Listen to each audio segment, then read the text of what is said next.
Turned out to be a dramatic third round at the Australian Open Championship of 2014, sponsored by Emirates. Let's have a look at the story of the day. And Adam Scott got things going early on. The Australian with his second shot to one, needing to get off to a fast start. Carried a big gallery with him from the word go. And they were roaring early on as well. Adam Scott able to set up a birdie at the first. Brett Rumford got things going early as well. Here he is with a birdie putt at the opening hole.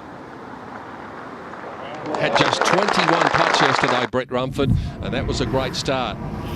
Jordan Spieth also getting off to an impressive start. This for birdie at the second hole, the par 3. Finding his rhythm early on in the round. Robert Allenby had a testing day on day 3, but he came up with one of the best moments of the third round from off the green, short of the fourth, using the putter and using it to great effect.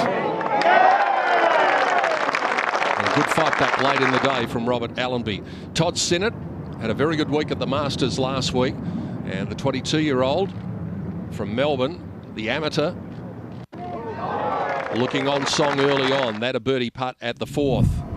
Rory McIlroy, most eyes on he and Adam Scott today. Here he is at the fifth. Par 5. Little pitch with his third. Nearly holing it for eagle. Took a good slice of the hole. He was able to make his birdie, but there was a bit to follow later on for the world number 1. Greg Chalmers got off to the worst imaginable start. He made bogey at the first, bogey at the second, but the competitor that he is, he was able to fight back. And that little chip in at the 6th, that got things back on track again. Adam Scott at the 9th hole, 424 metre par 4 today. Strong breeze now at his back, front pin. That's the voice of Paddy Welsh, who was out on course at the time.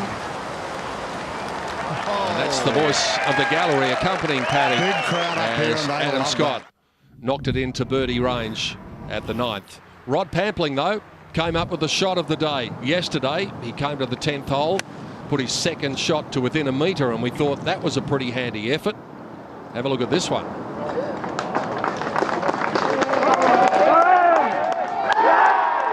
Eagle for Rod Pampling, and that took him all the way up into a share of the lead.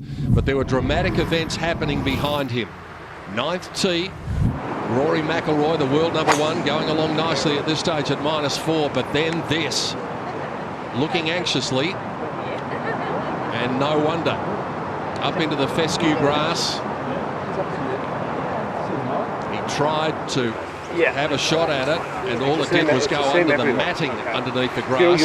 So then had to take a drop. This was his 4th shot, and that went way off to the right as well.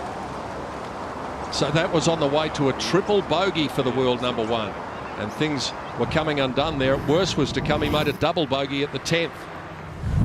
Rod Pampling at 13 was rock solid though.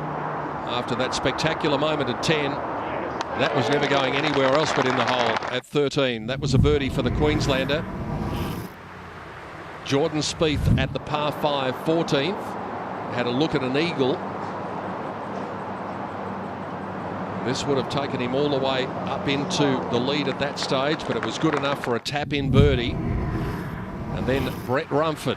There hadn't been many putts holed for about an hour or so at this stage, with the wind getting up and making conditions very difficult.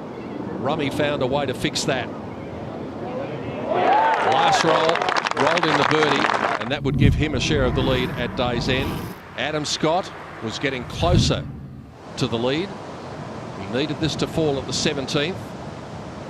Greens were quickening up in the afternoon sun and wind, but it didn't matter to Scotty. Rolled in a bomb at 17, which took him to 4 under the card. And then at the last, Jordan Spieth overclubbed a little bit with his second at the par 5, but then look at this for touch. Absolutely brilliant from the young man, using the contours, letting gravity take its course, and And down it came, and that would be a birdie for Jordan Spieth and a round of 69. So at the end of round 3, this is what the leaderboard looked like. Brett Rumford, Jordan Spieth and Greg Chalmers, 2 Australians and 1 American at the top at 5 under, and that was where the lead was at the halfway point. Adam Scott just 1 back along with Rod Pampling, and then 2 shots further back the amateur Todd Sinnott at 2 under the card.